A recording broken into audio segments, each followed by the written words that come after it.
My name is Sophie, and every morning my day begins before the sun rises. The streets are still quiet, the shop windows are dark, and only a few early birds sing in the trees. I walk to the market with an empty cart, my scarf wrapped tightly around me, and the cold morning air on my face. At the market, the air is different. Even at dawn, it feels alive. Buckets of roses in every shade stand in long rows. Tulips stretch their bright heads toward the sky. Lilies glow white in the soft morning light, and daisies smile like little suns. The smell of fresh flowers mixes with the smell of wet earth and morning bread from the bakery nearby. I greet the vendors with a smile. "Good morning, Sophie," they call, already knowing me. I choose carefully: red roses, yellow tulips, white lilies, blue irises. I arrange them neatly in my cart, each color standing beside the next like notes in a song. When the cart is full, I walk back through the waking streets, and the smell of flowers follows me like a soft cloud. My flower stand is small, just a wooden booth on the corner of Maple Street and 5th. The paint is chipped, the roof sometimes leaks when it rains, but when I place my flowers inside, it becomes magical. I fill metal buckets with water and put the flowers in one by one. Roses here, tulips there, daisies in the middle. The stand comes alive with colors: red, yellow, pink, white, purple. People walking past always turn their heads to look. I love to watch their faces. Some hurry by with serious eyes, thinking only of their busy day. Others slow down for a moment, their steps lighter as they pass. Children often stop completely, their noses almost touching the petals, their small hands reaching out. I laugh and give them a single flower. "Take it," I say. "This one is for you." Sometimes I see tired men in suits, walking with heavy steps, their briefcases pulling down their arms. I take a daisy or a tulip and hold it out. "Here, for you," I say. At first, they look surprised. Then their faces soften, and they take it gently, almost shy. "Thank you," they whisper, as if a flower was something rare. Of course, not everyone understands. Some shake their heads and say, "You'll never make money giving things away." Others tell me, "Business is business, Sophie. You can't waste your stock." But I don't think flowers are wasted when they bring a smile. Every flower I give feels like planting a small seed in someone's day. I may not see it grow, but I believe it changes something. By midday, the street is alive. The sun shines on the glass windows, cars honk in the distance, and people hurry to lunch. My stand stands bright in the middle of it all, like a little garden that bloomed overnight. The roses shine in the sun, and drops of water sparkle on the petals like tiny diamonds. In the afternoon, I take a break. I sit on a small wooden stool, drink tea from a thermos, and watch the world go by. Sometimes an old woman stops, pointing at the flowers. She tells me stories about her garden long ago. Sometimes a young couple buys a bunch of roses, holding hands tightly. I see love in their eyes, and I feel warm inside. But my favorite moments are when I give a flower to someone who didn't expect it. A tired mother with 3 shopping bags. A boy walking home from school with his head down. A man who always passes in a hurry, never stopping. One small flower, one small smile, and for a second the world feels softer. When the day ends, I gather the few flowers that are left. I walk home through the evening streets, carrying them in my arms. The city lights begin to shine, and the air grows cooler. My hands smell of roses, and I feel tired but happy. Because tomorrow, I will wake up again before the sun, go to the market, and bring back beauty for another day. As days turned into weeks, the rhythm of my life stayed the same. I woke before the sun, walked to the market, chose the freshest flowers, and filled my stand with colors. Every morning the corner of Maple and Fifth turned into a small garden, and I stood there smiling, with my hands smelling of roses.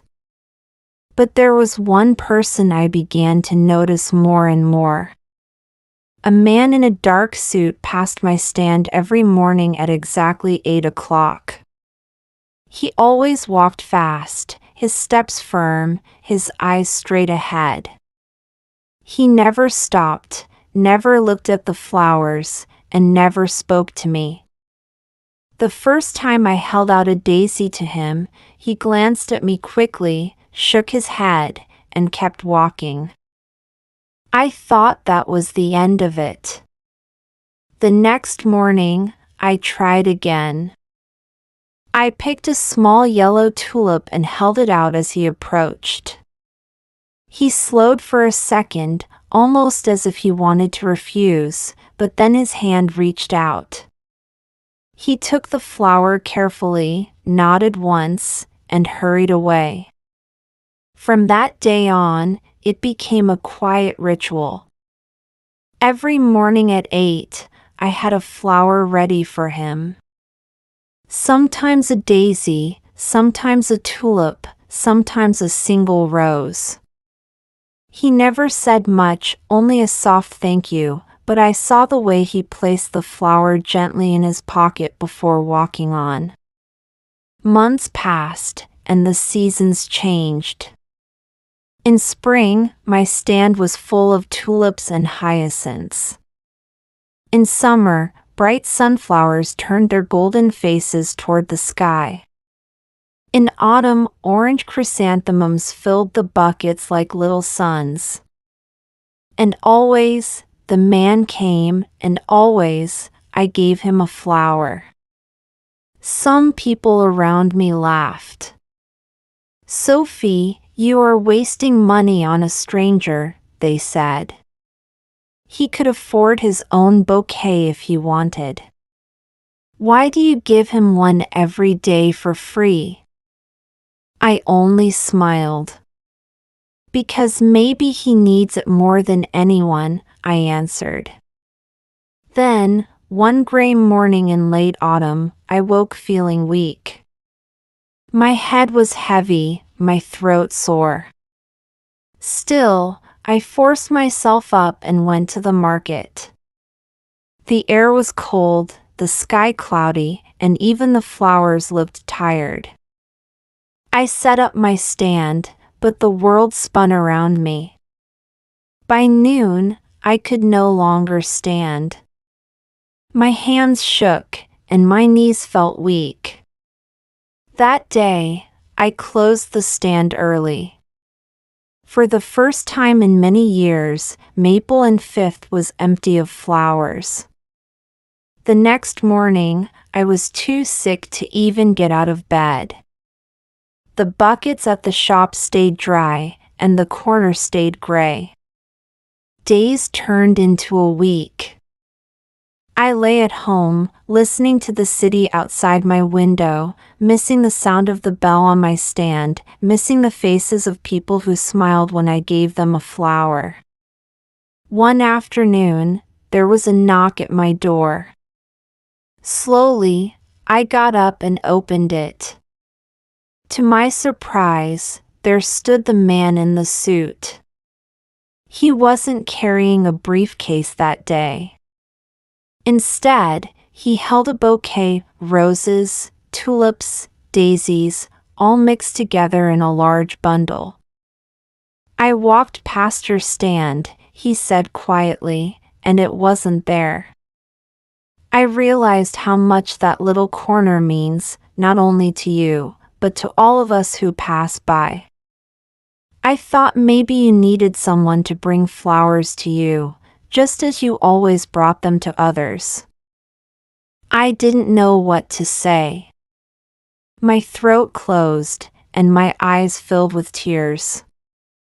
I took the bouquet and held it close, the familiar smell wrapping around me like home. He introduced himself as Daniel. He told me he worked in a large office downtown. He confessed that the small flower I gave him each day had become his most important ritual. It reminded him to breathe, to slow down, to feel human in the middle of his busy life. "I never thanked you properly," he said. "But I will now. I don't want you to lose your stand. I want to help you keep it. No, more than that, I want you to grow it." At first I shook my head. "I can't accept money," I whispered. But he smiled. "It isn't just money. It's belief. You gave me a flower when I had nothing to give back. Now let me return the gift." Weeks later, with his support, I was able to move my stand into a small shop on the same corner. The walls were painted white, and the shelves were filled with glass vases. Buckets of roses, sunflowers, tulips, and daisies stood proudly by the window. The air was always sweet with the smell of fresh blooms. People came not only to buy flowers, but to feel the warmth that once lived in a little wooden booth. On the wall above the counter, I hung a simple sign with black letters: "Flowers are meant to be shared." Every morning I still wake early, go to the market, and choose my flowers. Every morning, Daniel still comes by at 8. Sometimes he buys a bouquet, sometimes he just takes one small flower. But now he always stays a little longer, smiling as he watches the people who fill the shop. And every time I hand someone a daisy or a tulip, I remember, kindness is never wasted. What you give away always finds its way back to you, sometimes in ways you never expected.